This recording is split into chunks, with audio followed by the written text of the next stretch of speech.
ये हमारा lecture number 2 है। हम पढ़ रहे हैं अभी स्पेशलाइज्ड फंक्शन ऑफ लिपिड, ठीक है ना, कोर्स कोड BBCST 101। ओके, तो अभी हम देख रहे हैं इंट्रासेल्युलर सिग्नल्स। बोला जा रहा है फॉस्फेटिडाइल इनोसिटोल, जो कि हम PI बोल दो, ठीक है ना, वैसे तो ज़्यादा अच्छा रहेगा कि आप फुल फॉर्म याद रखो।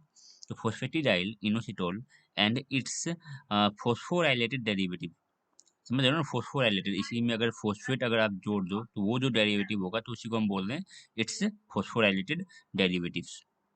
सर्व as reservoir of many intracellular signal molecule, ये जो है रिजर्वायर है किस चीज के, इंट्रासेल्युलर सिग्नल मॉलिक्यूल्स के लिए, ठीक है, which are released in response to the interaction between the external signals and its cell cell surface receptor. जब भी सेल की सरफेस पे कोई सेल की सरफेस पे जो रिसेप्टर प्रेजेंट है उस पे कोई सिग्नल आता है, एक्सटर्नल एक्सटर्नल सिग्नल रिसीव होता है, ठीक है ना, तो उसके रिस्पॉन्स में सेल के अंदर आपको कुछ फंक्शन होते देखने कुछ फंक्शन देखने को मिलेंगे। बेसिकली क्या देखने को मिलेगा, जो फॉस्फेटिडाइल इनोसिटोल है, ठीक है ना, वो टूट के कन्वर्ट हो जाता है डाई एथिल ग्लिसरॉल में और इनोसिटोल ट्राइफॉस्फेट में। बढ़ेंगे भी आगे देखेंगे।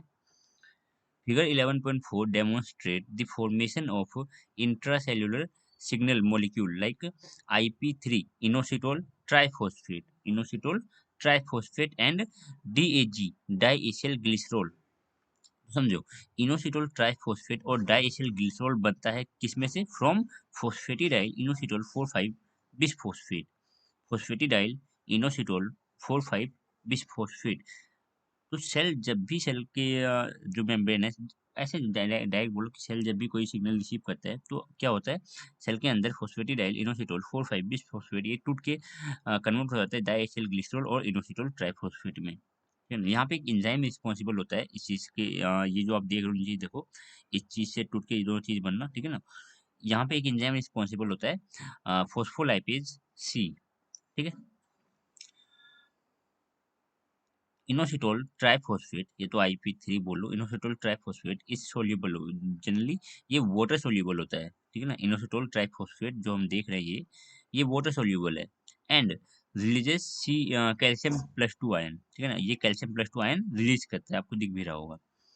DAG विच स्टेज, और जो सी IP3 है, इनोसिटोल ट्राइफॉस्फेट है, ये सेल के अंदर सिक्रिएट होता है, ठीक है ना, और सेल के अंदर रहता है। और जो डाइएथिल ग्लिसरॉल है ये सेल की सरफेस पे होता है, ये सेल सरफेस पे सिक्रिएट होता है, ठीक है। तो DAG which stage membrane bound and along with calcium plus 2, ठीक है, DAG मेम्ब्रेन पे रहता है और कैल्शियम के साथ मिलके ये क्या करता है, ये रेगुलेट करता है different cellular processes mediated phosphorylation reaction.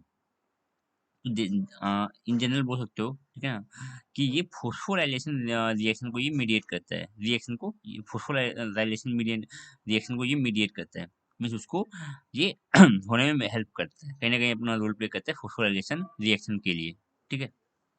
Bye by enzyme protein kinase C, है ना, जो फॉस्फोराइलेशन रिएक्शन है, इस रिएक्शन के लिए हमें चाहिए एक एंजाइम जो है काइनेज C, ठीक है ना। एंजाइम है, प्रोटीन से बना एक एंजाइम है kinase C, protein kinase C बोलो तो काइनेज C बोलो, एक ही चीज है। तो सिमिलरली जो सीरेमाइड होता है और जो स्फिंगोमाइलिन होते हैं, which are derivative of membrane sphingolipid, हम जानते हैं इस चीज को, सीरेमाइड और जो स्फिंगोमाइलिन है ये मेम्ब्रेन स्फिंगोलिपिड के डेरिवेटिव है। Act as intracellular signalling molecule, ये दोनों कैसे हैं, ये दोनों क्या है, इंट्रासेल्युलर सिग्नलिंग मोलिक्यूल्स हैं, ठीक है। They also activate protein kinase, ये भी क्या करते हैं, एक काइनेज प्रोटीन को एक्टिवेट करते हैं, ठीक है ना। And regulate processes like cell division के लिए रोल प्ले करते हैं, ठीक है, सेल डिवीजन को रेगुलेट करते हैं, डिफरेंशिएशन सेल डिफरेंशिएशन को रेगुलेट करते हैं, माइग्रेशन को रेगुलेट करते हैं, ठीक है। और सेल की जो प्रोग्राम डेथ होती है, आपने सुना होगा थोड़ा बहुत, हमें ज़्यादा भी जानना नहीं है इसके बारे में, सेल की प्रोग्राम डेथ को भी, cell programme death programme cell death को ये रेगुलेट करते हैं, कौन, सीरेमाइड एंड स्फिंगोलिपिड, ठीक है। तो ज़्यादा कुछ इसमें खास नहीं है, सिंपल सी चीज़ें हैं, ठीक है। आपको बस याद रखना है कि फॉस्फेटिडाइल इनोसिटोल एंड इसके जो कुछ फॉस्फोराइलेटेड डेरिवेटिव्स हैं, ये क्या काम करते हैं हमारे पास, ठीक है। तो बस एक ये सीरीज याद रख लो कि फॉस्फेटिडाइल इनोसिटोल 4,5 बिसफॉस्फेट, ये जो है ये जैसे ही सिग्नल रिसीव करता है सेल सरफेस पे, जब सिग्नल रिसीव होता है तो फॉस्फेटिडाइल इनोसिटोल 4,5 बिसफॉस्फेट ये टूट के बन जाता है डाइएथिल ग्लिसरॉल और inositol triphosphate. Inositol triphosphate calcium ion release करता है, और ये जो कैल्शियम आयन है वो डाइएथिल ग्लिसरॉल के साथ मिलके क्या करता है, फोस्फोराइले फोस्फोराइलेशन रिएक्शन को ये क्या करता है, मीडिएट करता है, ठीक है ना, ये उसके लिए रिस्पॉन्सिबल होता है।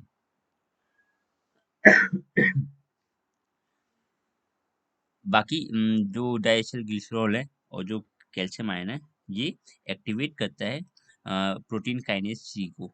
ये एक एंजाइम है प्रोटीन काइनेज सी, ये इसको एक्टिवेट करता है, और जो रिस्पॉन्सिबल होता है, ये जो एंजाइम है ये रिस्पॉन्सिबल है आगे further modification of cell processes and cell growth के लिए भी रिस्पॉन्सिबल होती है, ठीक है। यहाँ पे जो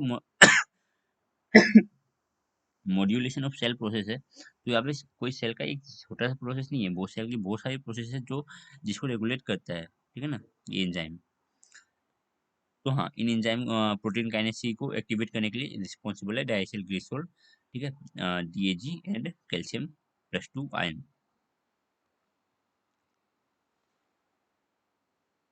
अभी हम देख रहे हैं पैराक्राइन, ठीक है, पैराक्राइन सिग्नलिंग, ठीक है।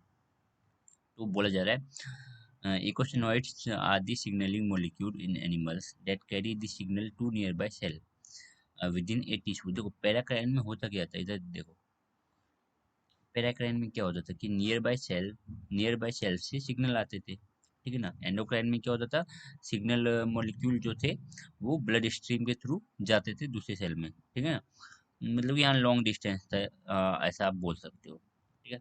ऑटोक्राइन में एक सेल खुद को ही सिग्नल दे रहा है। तो भी हम पैराक्राइन देख रहे हैं कि नियर बाय सेल पे सिग्नल भेजा जा रहा है।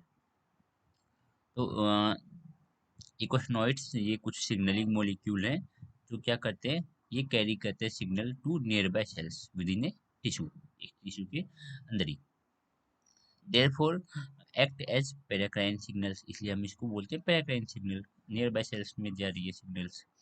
There are these are derived from arachidonic acid से डिराइव किया जाता है इकोसिनोइड्स को, ठीक है ना। Eicosanoids is not a single molecule, not a single signalling molecule, ये ग्रुप है बेसिकली। इनको आगे फर्दर हम बांट देंगे 3 फर्दर ग्रुप्स में, ठीक है ना।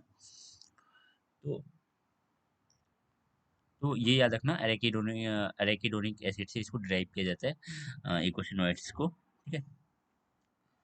एराकिडोनिक एसिड जो है ये 20 कार्बन वाला अनसैचुरेटेड फैटी एसिड होता है।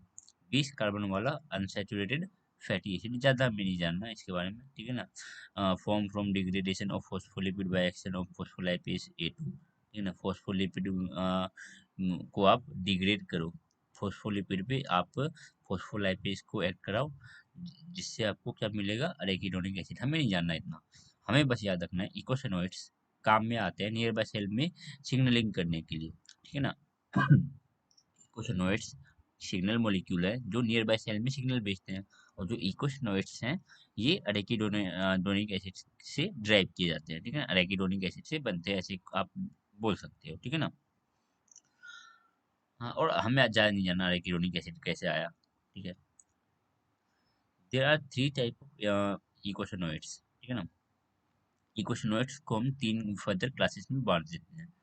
अ, पहला है प्रोस्टाग्लैंडिन्स, दूसरा है थ्रोम्बोक्सिन्स, ठीक है, तीसरा है ल्यूकोट्राइन्स। 3 ग्रुप्स में हमने इसको बांट दिया, 3 मेजर क्लासेस में इनको हमने बांट दिया। They are mainly involved these are mainly involved in inflammatory responses in different tissue, different tissue में inflammation inflammatory sorry inflammatory responsible में इंफ्लेमेटरी रिस्पॉन्स के लिए ये रिस्पॉन्सिबल होते हैं, ठीक है ना। इन्फ्लेमेशन टिश्यू में कहीं इन्फ्लेमेशन हो रहा है तो उसके लिए जो सिग्नल्स आएंगी वो इकोसिनोइड्स मॉलिक्यूल के द्वारा आएंगी, ठीक है ना।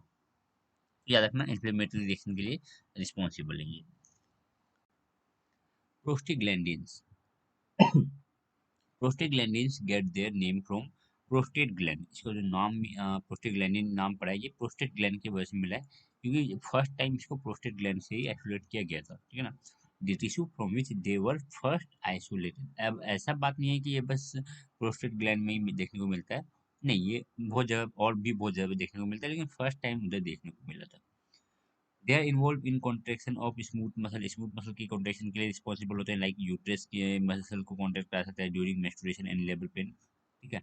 Regulation of blood flow to specific organ, blood flow के रेगुलेशन, ब्लड फ्लो को रेगुलेट कर सकता है उसको क्या करके ऑब्वियसली बात है, जो ब्लड वेसल है उसको कॉन्ट्रैक्ट करा के, ठीक है ना। वीक वीक स्लीप साइकिल, हमारी बॉडी का एक अपना बायोलॉजिकल क्लॉक होता है, उसको ये मेंटेन करके रखता है, ठीक है, उसी मेंटेन उसको मेंटेन करके ये रख सकता है, ठीक है। And response of certain tissue to epinephrine and glucagon hormone, कि कुछ हार्मोन के लिए कैसे रिस्पॉन्ड करना है टिश्यू को, लाइक अगर किसी टिश्यू कोई टिश्यू है, उसको ग्लूकेगोन के लिए ये तो इपिनेफ्रिन के टुवर्ड्स क्या रिस्पॉन्ड देना है, ठीक है। तो इस रिस्पॉन्स को भी कंट्रोल कर सकता है हमारा प्रोस्टेग्लैंडिन्स, ठीक है ना। कोई भी टिश्यू इपिनेफ्रिन या ग्लूकागोन के लिए क्या रिस्पॉन्स करेगा, तो इस रिस्पॉन्स को कंट्रोल कर सकता है प्रोस्टेग्लैंडिन्स, ठीक है। these these also mediate increase in body temperature को इंक्रीज कर देता है ड्यूरिंग फीवर, ठीक है ना। पेन के लिए रिस्पॉन्सिबल होता है, इन्फ्लेमेशन के लिए यही रिस्पॉन्सिबल होता है प्रोस्टेग्लैंडिन्स, ठीक है। इन्फ्लेमेशन के लिए, पेन के लिए एंड फीवर के लिए रिस्पॉन्सिबल होता है प्रोस्टेग्लैंडिन्स, ठीक है।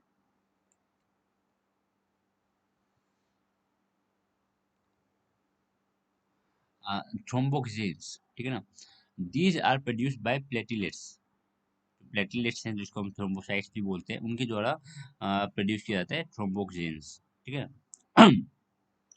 And regulate formation of blood clot by reducing the flow of blood के फ्लो को रेगुलेट करके ब्लड क्लॉट को बनने में हेल्प करता है, ब्लड क्लॉट के फॉर्मेशन में हेल्प करता है, ठीक है ना, थ्रोम्बोक्सिन्स।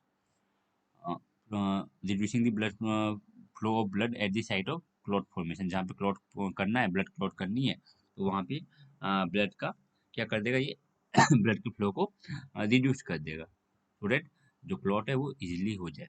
तो थ्रोम्बोक्सिन्स उधर काम में आ रहा है। तो थ्रोम्बोक्सिन प्रोड्यूस हो रहा है प्लेटलेट्स के द्वारा, ये थोड़ी सी चीजें याद रखना बस। ल्यूकोट्राइन्स, ल्यूकोट्राइन्स जो है ये हमें देखने को मिलते हैं ल्यूकोसाइट्स में, ठीक है ना, ल्यूकोसाइट्स में देखने को मिलते हैं।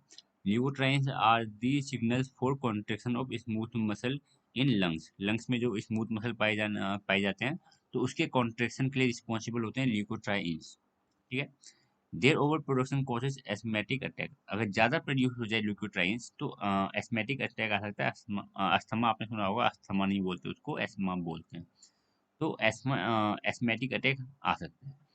That's why pathway of leukotriene synthesis are one of the target for development of anti-asthmatic drug. Basically क्या होता है ना, जो पाथवे है ल्यूकोट्राइन्स के सिंथेसिस का, ल्यूकोट्राइन्स के बनने का जो पाथवे है, उसी को ब्लॉक कर दिया जाता है कुछ ड्रग के द्वारा, जिसको हम बोलते हैं anti asthmatic drug. Anti asthmatic drug क्या करते हैं, ये ल्यूकोट्राइन्स के सिंथेसिस को ही रोकना चाहते हैं कि ये बने ही ना, ठीक है ना, तो ये इसके पाथवे को ही ब्लॉक करने लग जाते हैं, so that ल्यूकोट्राइन्स जो है वो ज्यादा मात्रा में ना बने एक कंट्रोल मात्रा में बने, तो काफी हद तक ये ल्यूकोट्राइन्स के पाथवे को सिंथेसिस पाथवे को इसको ब्लॉक करके रखते हैं। बाकी और भी बहुत सारी चीजें होती है, हमें ज्यादा नहीं जाननी, हमें बस इतना जानना है कि जो ल्यूकोट्राइन्स का जो सिंथेसिस, ल्यूकोट्राइन्स की जो सिंथेसिस का जो पाथवे है, उसको एंटी एस्मेटिक ड्रग ब्लॉक करके कर देते हैं, ठीक है।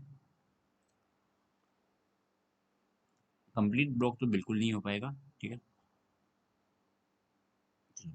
अगला भी हम देखने वाले हैं एंडोक्राइन हार्मोन। अब तक हमने देखा ये पैराकाइन हार्मोन, उससे पहले हमने देखा था इंटरसेलुलर सिग्नल्स कैसे काम करते हैं, ठीक है। Endocrine hormone, asteroid hormone present asteroid hormone represent endocrine mode of signalling carrying the information between tissue. जो स्टेरॉयडल हार्मोन है, ये क्या करते हैं, डिफरेंट डिफरेंट टिश्यूज के बीच में इंफॉर्मेशन को कैरी करते हैं, ठीक है। They are derived from cholesterol by side chain removal, cholesterol से डिराइव किया जाता है, ठीक है। Demethylation and oxygenation reaction. Side chain में क्या करना है, साइड चेन को आपको डिमिथाइल साइड चेन को रिमूव करा के डीमिथाइलेशन डीमिथाइलेशन एंड ऑक्सीजनेशन कराना होता है। वैसे ज़्यादा हमें कुछ इसका जानना नहीं है, बस इतना सा याद रख लो कि जो स्टेरॉयड हार्मोन है वो कोलेस्ट्रॉल से ड्राइव किए जाते हैं। They resemble cholesterol. They resemble cholesterol in having the four-ring steroidal nucleus. 4 ring का न्यूक्लियस, ये देख लो नीचे आपको कुछ दिख रहा होगा, ठीक है, 4 रिंग वाला न्यूक्लियस। तो इस ये जो स्टेरॉयड हार्मोन है, और जो कोलेस्ट्रॉल है, कोलेस्ट्रॉल का अगर आपको स्ट्रक्चर नीचे तो नहीं दिया गया है,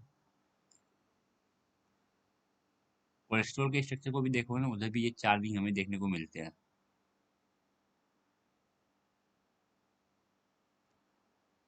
नहीं दिया हुआ। कोलेस्ट्रॉल के स्ट्रक्चर में भी हमें ये 4 रिंग देखने को मिलता है। तो वही बोला जा रहा है कि जो स्टेरॉयड हार्मोन है और जो कोलेस्ट्रॉल है, ठीक है ना, उसमें ये 4 रिंग, जो ये 4 रिंग है, 4 रिंग न्यूक्लियस, ये हमें कॉमन देखने को मिलता है।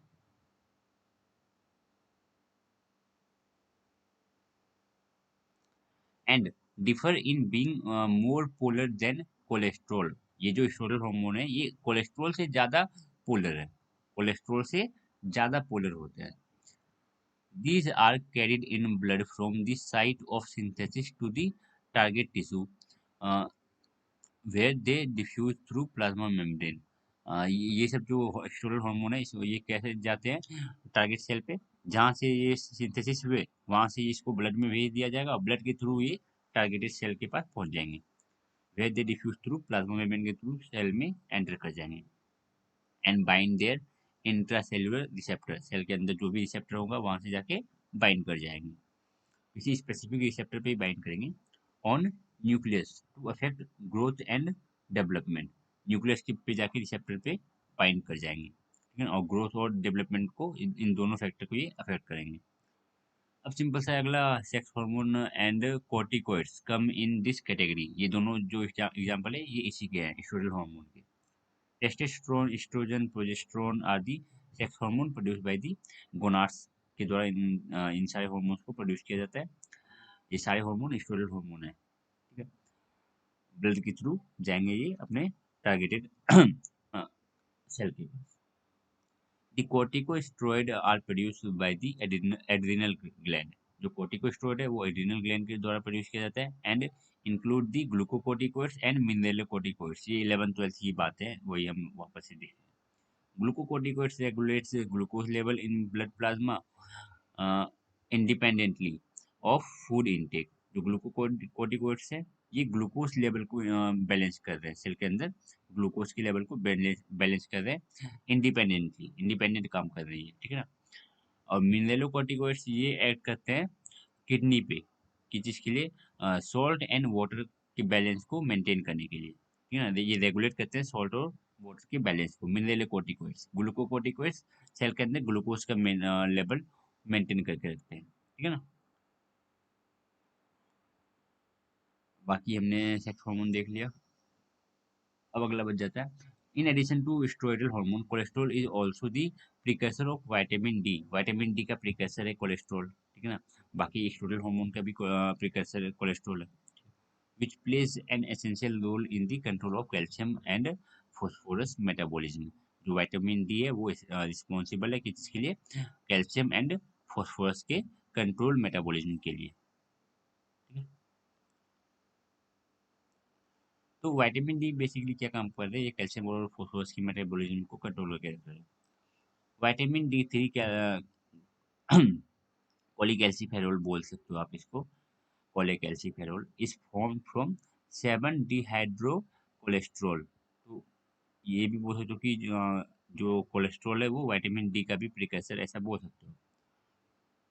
इन the presence of ultraviolet light of sunlight, ultraviolet UV light के प्रेजेंस में, यूवी लाइट के प्रेजेंस में आप 7 डिहाइड्रोक्सी कोलेस्ट्रॉल से क्या बना सकते हो, विटामिन डी थ्री, ठीक है ना। तो विटामिन डी थ्री का भी सोर्स कौन है, विटामिन डी थ्री का भी प्रिकर्सर अगर आप बोलना चाहो तो आप बोल सकते हो 7 dehydroxy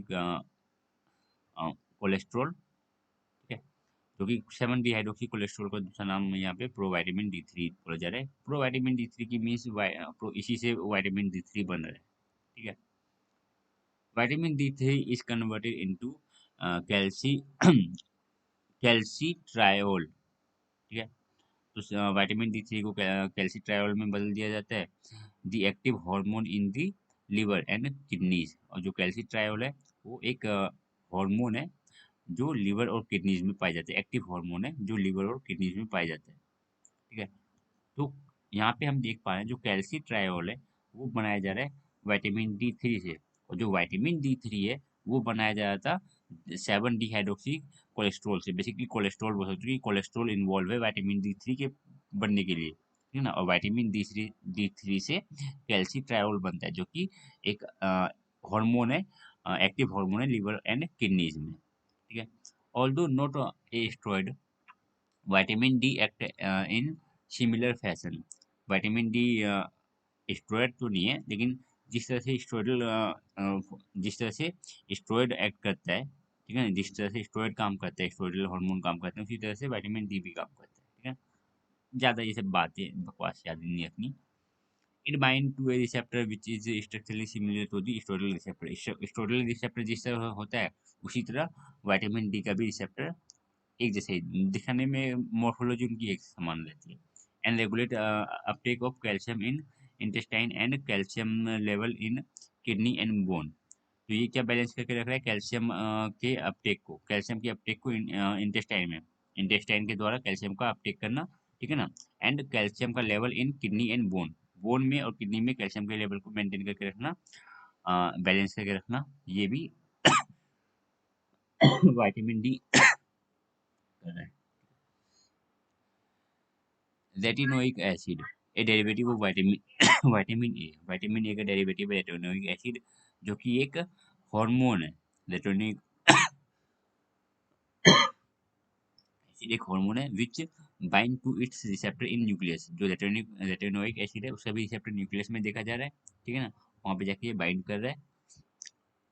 and regulate gene expression for development of epithelial cell and skin, epithelial cell such as skin. Skin के डेवलपमेंट के लिए, स्किन के डेवलपमेंट के लिए जो जीन एक्सप्रेशन है उसको रेगुलेट कर रहा है हमारे पास कौन, retinoic acid.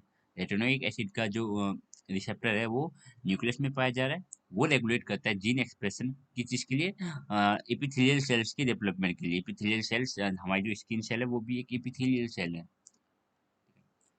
Another derivative of retinol,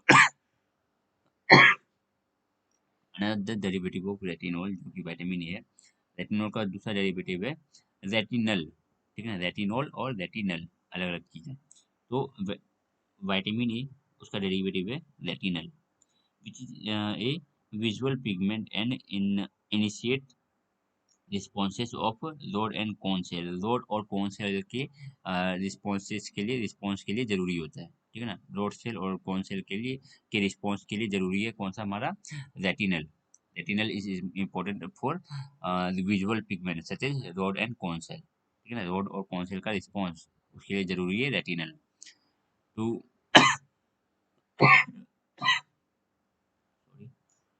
response of rod and cone cell to light, light के टुवर्ड्स रोड और कॉन सेल जो रिस्पॉन्स करेंगे उसके लिए रिस्पॉन्सिबल है retinal.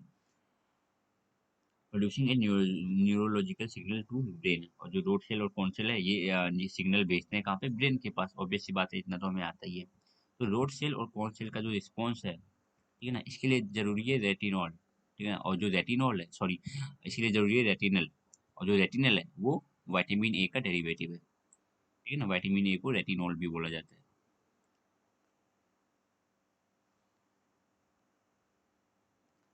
Plant signaling molecule. Plant also produces many signaling molecule which are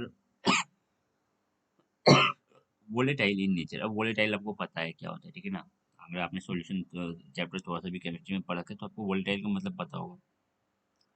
and help to attract pollinator, pollinator को attract करने में हेल्प करता है, ठीक है ना। Repel behaviour of repel, sorry, repel herbivore, herbivore को ये रिपेल करता है। और कम्युनिकेट विद अदर प्लांट से कम्युनिकेशन के लिए रिस्पॉन्सिबल होता है। कौन?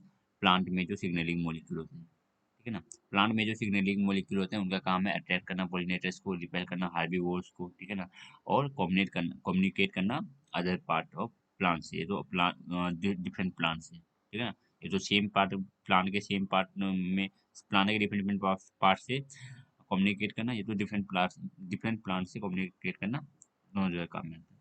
For example jasmo jasmonates the volatile signalling molecule. ये जो सिग्नलिंग मॉलिक्यूल है ये वोलेटाइल नेचर का है। In plant are derived from alpha linolenic acid, ठीक है ना। अब ये आप जानते हो लेनोलेनिक एसिड, हमने पहले बात कर रखा है। तो डिराइव किया जाता है ये जेस्मोनेट्स को अल्फा लिनोलेनिक एसिड से। और जो जेस्मोनेट्स है ये एक सिग्नलिंग मॉलिक्यूल है।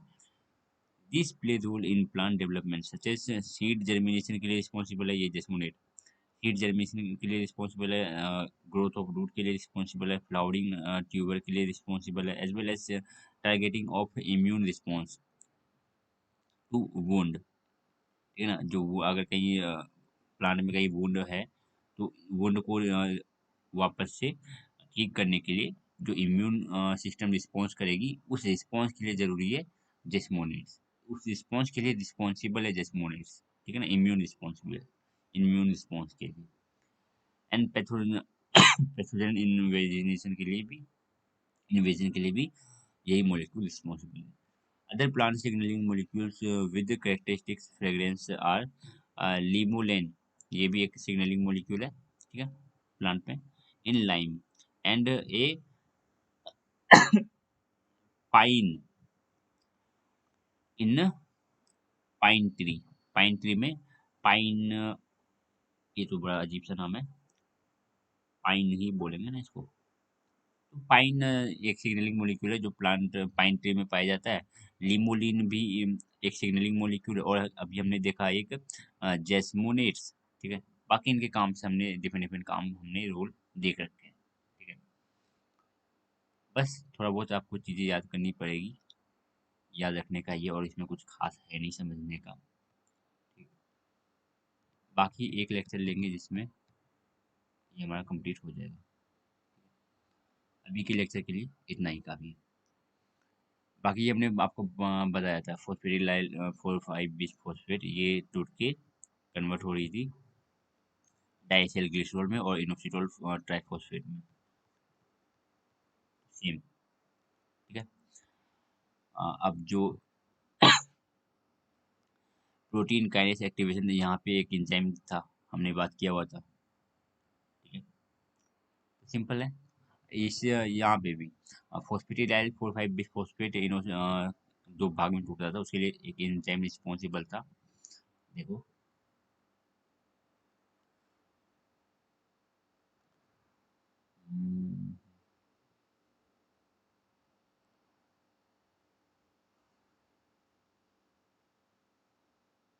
फोस्फोलाइपेज सी, ठीक है।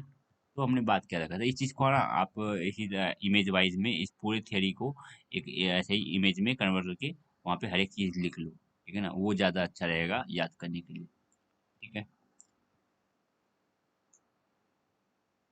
आगे ये कुछ नहीं, इसमें थोड़ा सा याद रखने की चीजें हैं, कुछ अलग नहीं है इसको जो कि मैं समझाने बैठ जाऊँ। अगर कोई भी पॉइंट समझ में नहीं आया तो आप मुझे मैसेज कर सकते हो टेलीग्राम पे, ठीक है।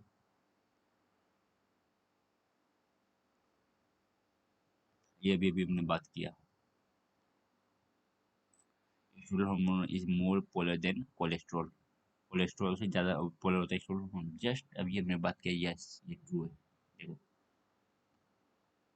डिफरेंस के तौर पे देखा था कि दोनों में डिफरेंस क्या है।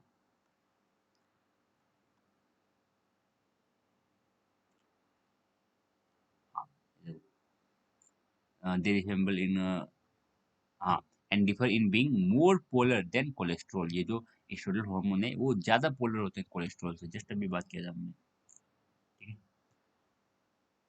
अब ये तो आप कर ही लोगे, retinal retinoic acid calcium calcitriol, glucocorticoids mineralocorticoids glucocorticoids mineralocorticoids तो ये रहा, ग्लूकोकोर्टिकोइड्स तो ये रहा, ठीक है। जेस्मोनेट्स हमने जस्ट अभी बात किया था।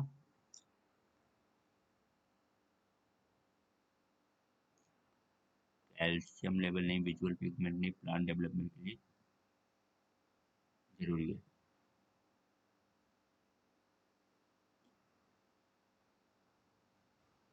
जस्ट अभी हमने जेस्मोनेट्स यहाँ बात किया था, प्लांट डेवलपमेंट के लिए जरूरी है। सीड जर्मिनेशन के लिए, रूट के लिए, फ्लावरिंग के लिए, ठीक है ना, इम्यून रिस्पॉन्स को ट्रिगर करने के लिए, ठीक है।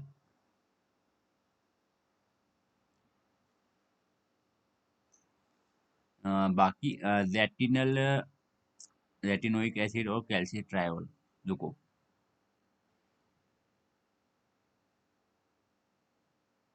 कैल्शियम ट्रायोल तो कैल्शियम के लेवल को बैलेंस करेगा।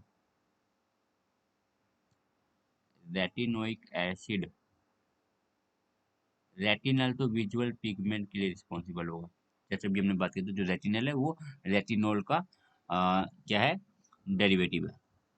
देखो रेटिनॉल का डेरिवेटिव है, जो रॉड सेल, कॉन सेल के रिस्पॉन्स के लिए रिस्पॉन्सिबल होता है, ठीक है। तो ऑब्वियस सी बात है, विजुअल पिगमेंट, जो रॉड सेल और कॉन सेल है वो विजुअल पिगमेंट है। तो रेटिनोइक एसिड क्या बच गया, development of epithelial cell, just अभी हमने बात किया था यहाँ पे, एपिथेलियल सेल ये रहा। जो रेटिनॉल है is a hormone which bind to its receptor, जो कि न्यूक्लियस में होता है, जो रेगुलेट करता है जीन एक्सप्रेशन की चीज के लिए, development of epithelial cell such as skin, development of epithelial cell. थोड़ी बहुत चीजों को अगर नोट्स बना के थोड़ा थोड़ा नोट्स, शॉर्ट नोट्स, देखो ना अभी देखो इस चीज को क्या ही समझाऊं मैं, अगर आपको लग रहा है कि नहीं कुछ समझाया नहीं, ऐसे ही बढ़ गया तो क्या समझाऊं मैं इसमें, है कुछ खास समझाने का, ये सारा का सारा बस याद करने का है। इसमें याद करने के अलावा और कुछ चीजें नहीं है, बस याद करने की चीजें हैं। तो याद तो आपको करना पड़ेगा। बाकी अगले लेक्चर में बात करेंगे लिपिडेज कोफैक्टर एंड पिगमेंट्स, ठीक है ना। बाकी एक बार कंप्लीट हो जाने दो पूरा ये बीबीसी 101 पूरा कंप्लीट हो जाने दो, फिर प्रीवियस ईयर के क्वेश्चन में आपको दिखा दूंगा कि कितने सिंपल सिंपल से क्वेश्चन पूछे जाते हैं।